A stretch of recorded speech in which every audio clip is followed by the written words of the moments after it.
తల్లిదండ్రులు విడిచి భార్యను హత్తుకోవటం అనే వచనం కేవలం పురుషులకేనా, స్త్రీలకు ఎటువంటి సంబంధం లేదా? Please explain.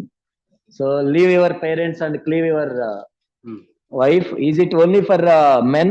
It will not applicable for women. You read Psalm 45. కీర్తన 45 మనం చదివితే The verse for sisters also. సహోదరులకు కూడా ఉంది అక్కడ.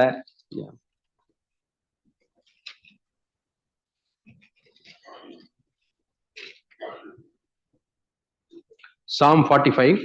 కీర్తన 45.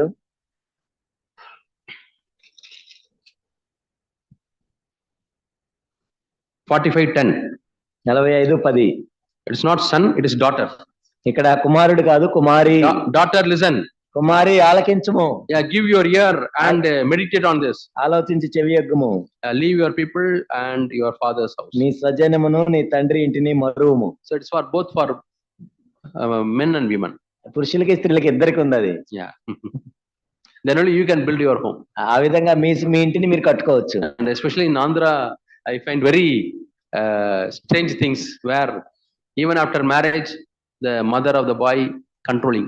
ఆంధ్రప్రదేశ్ లో అయితే అత్తల పెత్తనాలు ఎక్కువగా ఉంటాయి. అది నేను చూసి చాలా ఆశ్చర్యపోయాను. None of the sisters here should be like that. ఇక్కడ ఉన్న సహోదరులు ఎవరు కూడా అలా పెత్తనం చేసి అత్తల్లాగా ఉండకూడదు. You got married and you have lived your life, now allow them to live their life. నువ్వేమో పెళ్లి చేసుకొని నీ కుటుంబాన్ని కట్టుకున్నావు కదా, వాళ్ళ కుటుంబాన్ని కూడా వాళ్ళు కట్టుకునే వాళ్ళు. మనం They are committing mistakes. వాళ్ళు ఒకళ్ళు తప్పులు చేయొచ్చు. Mistakes are part of learning. కాబట్టి అలా తప్పులు చేసి నేర్చుకుంటారు. Let them commit mistakes and let them learn. వాళ్ళు తప్పులు చేసుకొని నేర్చుకునేవ్వండి. You don't tell them how to spend money. నువ్వు డబ్బులు ఎలా ఖర్చు పెట్టాలి. You don't tell them where they should live. వాళ్ళు ఎక్కడ ఉండాలి నువ్వు చెప్పకూడదు. No. You are destroying that family. కాబట్టి వాళ్ళ కుటుంబాలను నాశనం చేస్తున్నారు. You are working against God. అయితే దేవునికి వ్యతిరేకంగా మీరు పని చేస్తున్నారు. Against God's word. దేవుని యొక్క వాక్యానికి విరుద్ధంగా God will judge such people. దేవుడు అట్లాంటి వాళ్ళని తీర్పు తీరుస్తాడు.